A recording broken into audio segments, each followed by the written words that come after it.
रतनगढ़ नाम के एक छोटे से गांव में किशन नाम का एक हलवाई रहता था। वो हर शाम गांव के चौराहे पर जलेबी का ठेला लगाता, लेकिन पिछले कई हफ्तों से उसका धंधा बिल्कुल मंदा पड़ गया था। क्या हुआ किशन भाई, आज फिर जलेबियां बच गईं? हाँ बनवारी भाई, समझ नहीं आता क्या करूं। लोग अब मोतीलाल की दुकान पर ही जाते हैं। पापा, क्या आज मैं एक जलेबी खा सकता हूँ? क्यों नहीं बेटा, ये लो। अपनी चिंता छिपाते हुए उसे आखिरी वाला देता है। किशन घर पहुंचता है।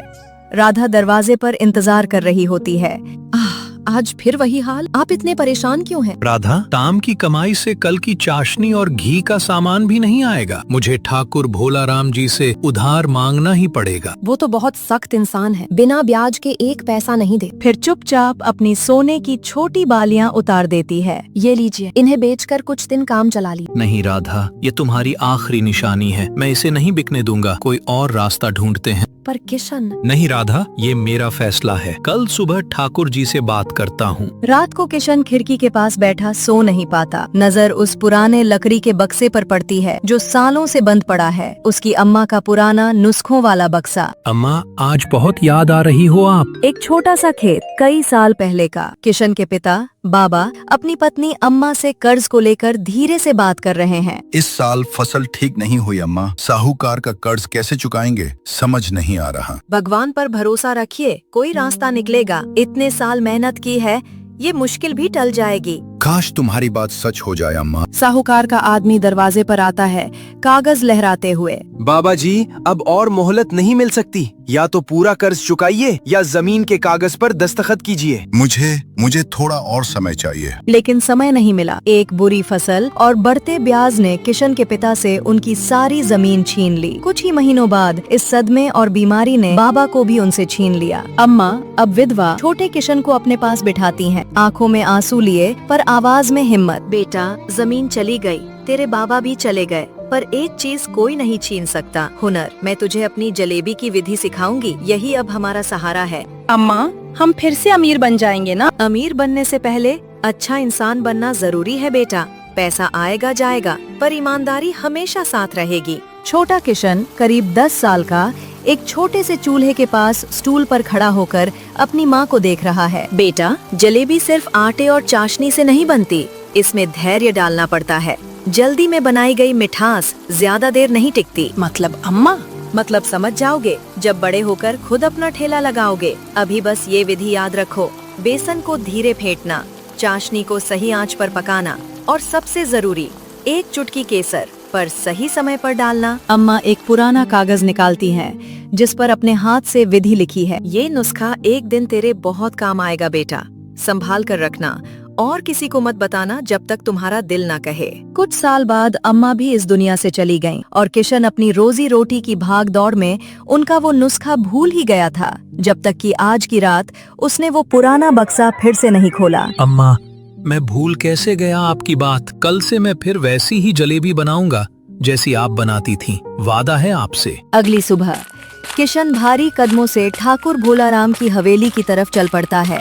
अरे किशन, आज सुबह सुबह यहाँ कैसे? अपनी दुकान छोड़ हमारे घर का रास्ता कैसे याद आ गया? दुकान की हवा निकल गई क्या? प्रणाम ठाकुर जी, वो असल में थोड़ी मदद चाहिए थी। पिछले कुछ दिनों से धंधा बिल्कुल मंदा है, घर में सामान के भी पैसे नहीं बचे। अच्छा, तो जलेबी वाले की गाड़ी की हवा निकल गई। साफ साफ कहो, कितना चाहिए तुम्हें? जी, सिर्फ 500 रुपए मिल जाते तो मैं आज के लिए सामान खरीद लेता। देख किशन, 500 रुपए तो मिल जाएंगे, लेकिन मेरी एक शर्त होगी। कैसी शर्त ठाकुर जी? अगले महीने की पहली तारीख तक तुम्हें मुझे पूरे 700 रुपए वापस करने होंगे, और अगर तुम नहीं दे पाए तो तुम्हारा ये जलेबी का ठेला मेरा हो जाएगा, और फिर तुम मेरे खेतों में बंधुआ मजदूर बनकर काम करोगे। किशन के पैरों तले जमीन खिसक जाती है। वो कुछ पल सोचता है। राधा, मुन्ना, घर की हालत याद आती है। ठीक है ठाकुर जी, मुझे आपकी शर्त मंजूर है। मुझे पूरा भरोसा है कि मेरी मेहनत बेकार नहीं जाएगी।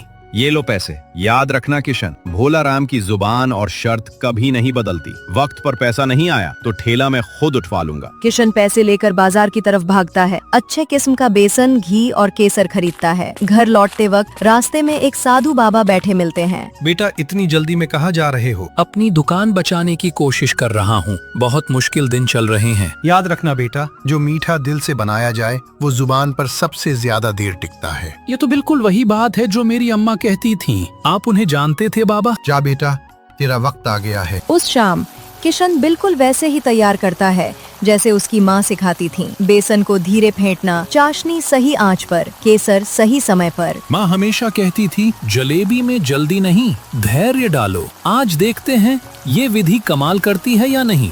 पहला ग्राहक बनवारी। एक प्लेट दे दो किशन भाई। एक टुकड़ा खाते ही आंखें बड़ी हो जाती हैं। अरे वाह, ये तो पहले से कहीं ज्यादा स्वादिष्ट है। किशन भाई, ये तुमने क्या जादू कर दिया? जादू नहीं बनवारी भाई, बस अपनी अम्मा की विधि याद आ गई थी। जो भी हो, ये स्वाद तो लाजवाब है। एक प्लेट और दे दो, आज घर वालों को भी खिलाऊंगा। बात फैलती है और गांव वाले आने लगते हैं। किशन भाई, थोड़ी और गरम जलेबी देना। सच में शहर की मिठाई भी इसके आगे फीकी है। ये बात है क्या इसमें? सड़क के उस पार मोतीलाल अपनी खाली दुकान से ये सब देखता है, चेहरे पर गुस्सा।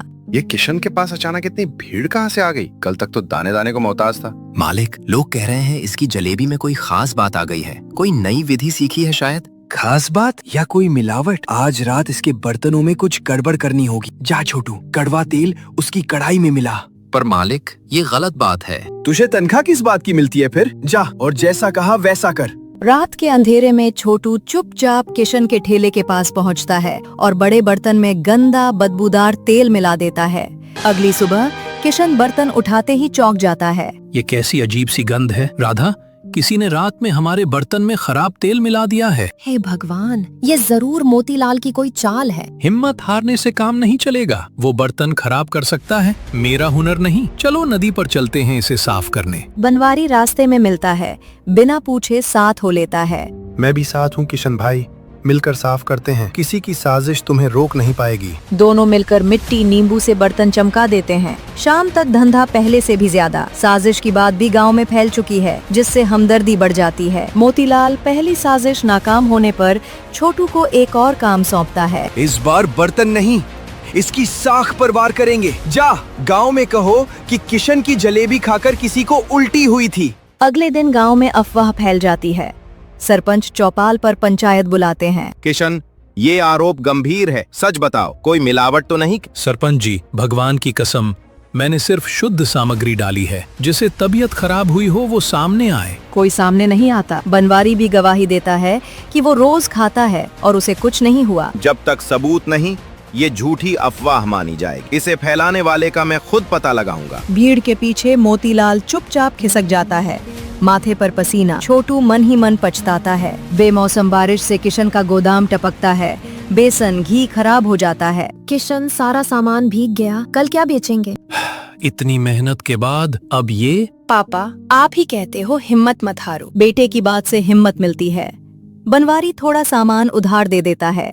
थोड़ी कम जलेबी सही राधा, स्वाद में कमी नहीं आने दूंगा। अगले दिन सीमित मात्रा की वजह से मांग और बढ़ जाती है। लोग जल्दी आकर लाइन लगा लेते हैं। महीने की पहली तारीख। किशन के पास पूरी रकम नहीं है। ठाकुर के आदमी ठेला जब्त करने आते हैं। ठाकुर जी का हुक्म है, आज पूरी रकम नहीं तो ठेला जब्त होगा।